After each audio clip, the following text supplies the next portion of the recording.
Seven ஸ்காய் நேயர்களுக்கு வணக்கம். மீண்டும் உங்களை செவன் ஸ்காய் ப்ரொடக்ஷன் சேனலுக்கு அன்போடு வரவேற்கிறேன். நான் உங்க ராகேஷ் இளங்கோவன். அண்ட் இன்னைக்கு நம்ம சுட்டா தலை எனக்கு teaser, first trailer and final trailer review, break down, அதுக்கப்புறம் ஸ்டோரிய ஸ்பாயில் பண்ண போறோம்.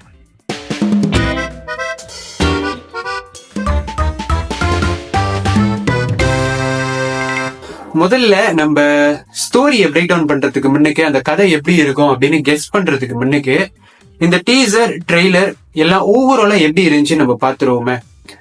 சோ முதல்ல இந்த டீசர், ட்ரெய்லர் இதுல பாவிச்சிருக்கிற கலரு, அதுக்கப்புறம் அந்த செட்டப்பு, அவங்களுடைய கெட்டப்பு, இது எல்லாமே ரொம்ப ஃப்ரெஷ்ஷா இருந்துச்சு. அந்த லைட்டிங் உட்பட இது வரைக்கும் நம்ம மலேசியன் தமிழ் சினிமால பார்க்காத ஒரு புது விஷயத்த இதுல பார்த்த மாதிரி இருந்துச்சு.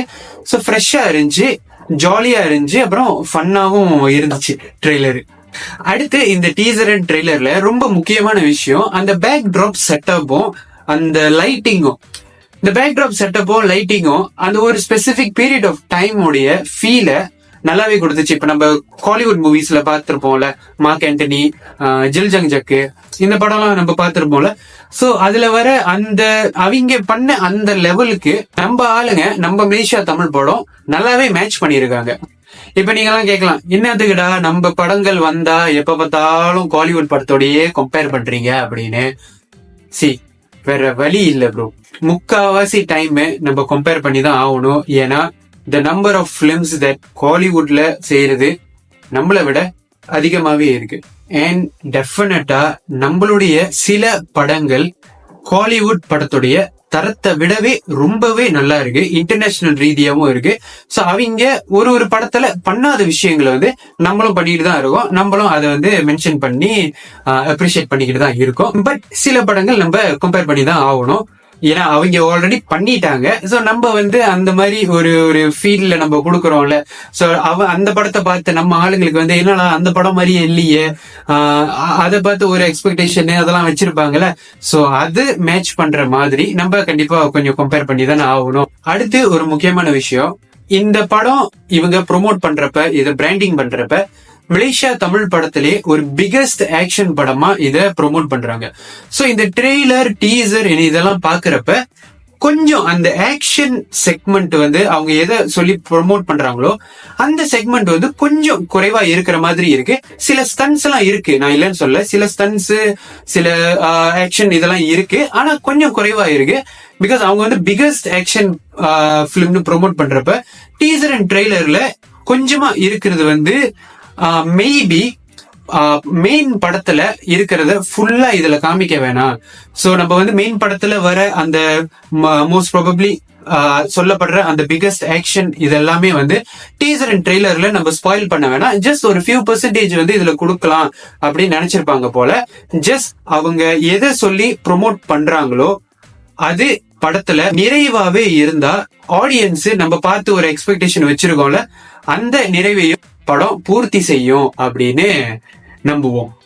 சோ ஓவராலா டீசர், ட்ரெய்லர் எப்படி இருக்கு அப்படின்னு கேட்டீங்கன்னா ரொம்ப ஃபன்னா இருக்கு, ஒரு லாஃபிங் ரியாட்டா இருக்கும்னு நம்புறேன்.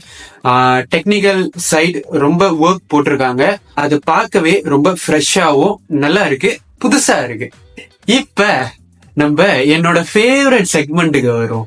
அதாவது இந்த டீசர் அண்ட் ட்ரெய்லரை வச்சு கதைய கெஸ் பண்ணுவோம், பிரேக் டவுன் பண்ணுவோம். சரியா, வாங்க போலாம். சமுத்திரம்னு ஒரு ஆள் இருக்காரு, அவரு ஒரு பெரிய கிங் பின் மாதிரி தெரியுது, ஒரு பெரிய கையில.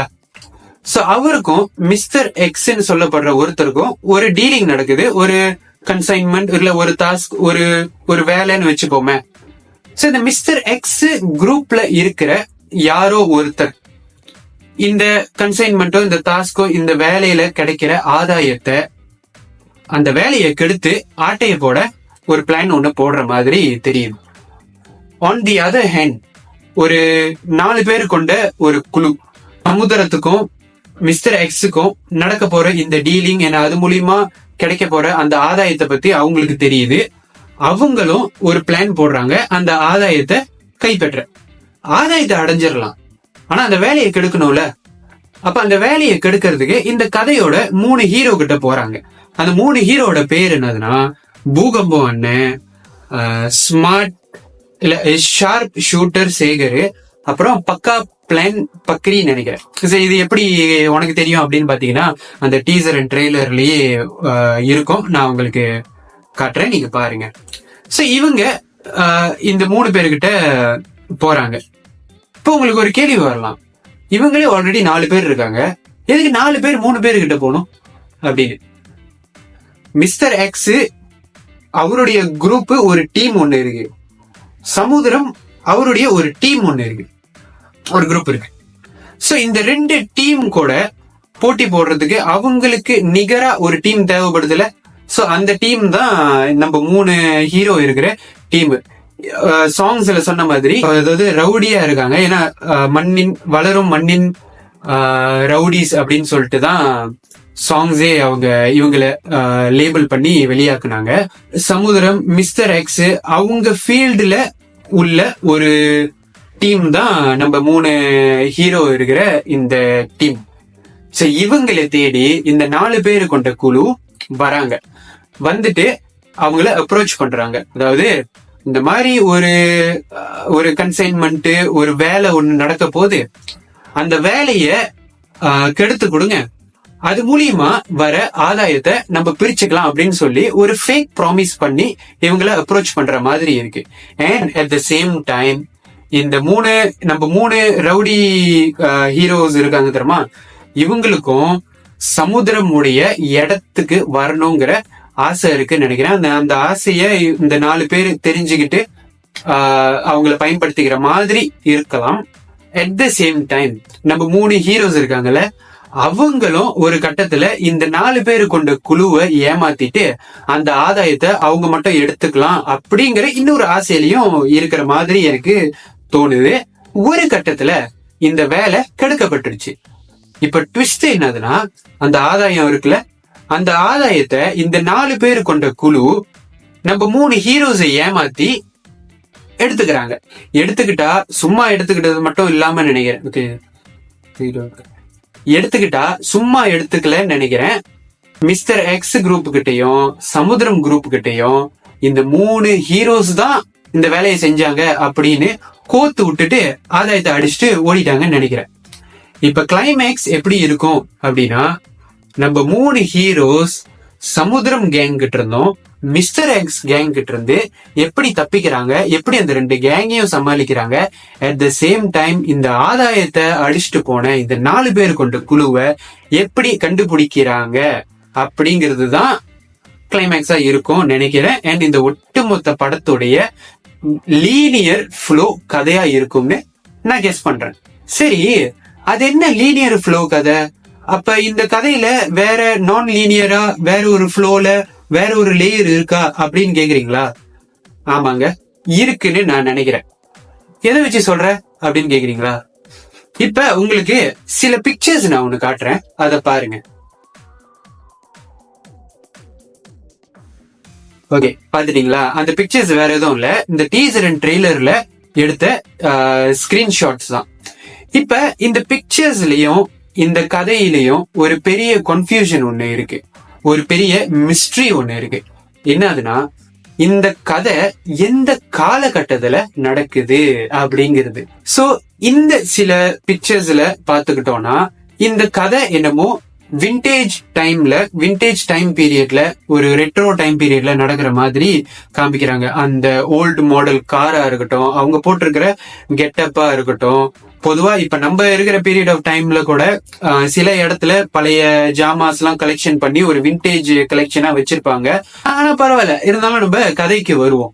இப்ப இந்த பிக்சர்ஸ்ல வர இந்த குட்டி குட்டி டீடைல்ஸ் எல்லாம் பாக்குறப்ப இது அந்த ரெட்ரோ டைம் பீரியட்ல, அந்த விண்டேஜ் டைம் பீரியட்ல வர நடக்கிற ஒரு கதையா இருக்கிற மாதிரி தெரியுது.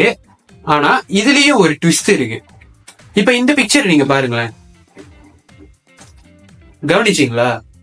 அதுல அவரு அந்த ட்ரோன் ஆபரேட் பண்ணிட்டு இருக்கிறப்ப ஒரு கோகுல் ஒண்ணு போட்டிருப்பாரு.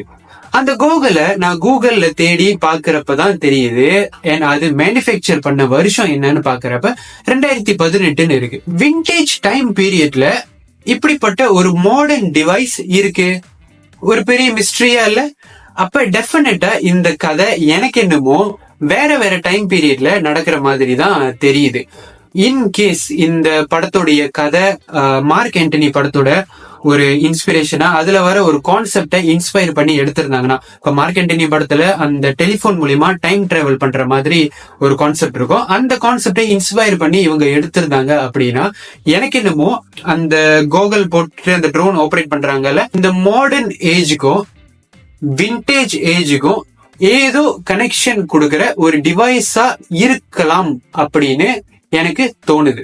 சோ அப்படி இருந்தா அந்த டிவைஸ் மூலியமா மாடர்ன் ஏஜுக்கும் விண்டேஜ் ஏஜுக்கும் கனெக்ஷன் கொடுத்து, நான் ஃபர்ஸ்ட் லேயர்ல சொன்ன தெரியுமா ஒரு ஃப்ளோ ஆஃப் ஸ்டோரி லைனு, அந்த ஸ்டோரி லைனுக்கு போறதுக்கு வாய்ப்பு இருக்கு. சோ இது என்னுடைய செகண்ட் பெர்ஸ்பெக்டிவ் பேஸ்ட் ஆன் இந்த டைம் லைன் டீடைல்ஸ் வச்சு. ஷபா, இவ்வளோலாம் யோசிக்கிறியாடா, ஏன்டா சிம்பிளா உனக்கு சொல்ல தெரியாதா அப்படின்னு கேக்குறீங்களா? இருக்கு, அதுதான் மூணாவது பெர்ஸ்பெக்டிவ். இந்த மூணாவது பெர்ஸ்பெக்டிவ்ல நம்ம ரொம்பலாம் டீட்டெயிலா யோசிக்க வேணாம், ஜஸ்ட் சிம்பிளா நம்ம யோசிப்போமே. இந்த கதை நிகழ்காலத்துல தான் நடக்குது. நான் ஃபர்ஸ்ட் லேயர்ல சொன்ன தெரியுமா ஒரு ஃப்ளோ ஆஃப் ஸ்டோரி லைனு, அதே ஸ்டோரி லைன் தான். ஆனா என்ன, கதையோட 3 ஹீரோஸும் மிஸ்டர் எக்ஸ், சமுத்திரம், இவங்க எல்லாம் ஒரு குறிப்பிட்ட இடத்துல இருக்காங்க, ஒரு ஸ்பெசிபிக் பிளேஸ்ல இருக்காங்க. அந்த ஒரு குறிப்பிட்ட இடத்துல இப்ப இருக்கிற இந்த மாடர்னைசேஷன்லாம் இல்லாம அவங்க ஜஸ்ட் அந்த பழைய காலத்து அந்த விண்டேஜ் அண்ட் ரெட்ரோ பீரியட்ல இருந்த அந்த ஒரு லைஃப் ஸ்டைல இன்னமும் ஃபாலோ பண்ணிட்டு வாழ்ற மாதிரி இருக்கலாம். சரி, நீ சொல்லிட்டா கதை அப்படியா இருக்கும் அப்படின்னு நீங்க நினைச்சீங்கன்னா வாங்க, 15ஆம் தேதி 5வது மாசம் சுட்டா தலை எனக்கு இந்த படத்தை போயிட்டு பார்த்துட்டு நேரடியா கதை எப்படி இருக்கு, நான் சொன்ன மாதிரி இருக்கா இல்ல வேற மாதிரி இருக்கா அப்படின்னு நம்ம கண்டுபிடிக்கலாம். இன்ஃபேக்ட் அவங்க அந்த டைட்டில்ல கூட நம்மளுக்கு ஒரு குட்டி ஹிண்ட் மாதிரி கொடுத்திருக்காங்க, சுட்டா தலை எனக்கு. அந்த தலை தான் ஆதாயம். அந்த ஆதாயத்தை யாரு சுட போறாங்க, யாருக்கு அந்த ஆதாயம் கிடைக்க போகுதுங்கிறத நம்ம படத்தை பார்த்து தெரிஞ்சுப்போமே. சோ யா, அவ்வளவுதான் சுட்டா தலை எனக்கு டீசர் ட்ரெய்லருடைய ரிவ்யூ and அதோட கதை எப்படி இருக்குங்கிற ஒரு சின்ன கெஸ் அண்ட் பிரேக் டவுன் நம்ம பார்த்தாச்சு. கூடிய சீக்கிரம் வேற ஒரு வீடியோல உங்களை மிக விரைவில் சந்திக்கிறேன். So signing off from you, Rakesh Elangovan from 7 Sky Production.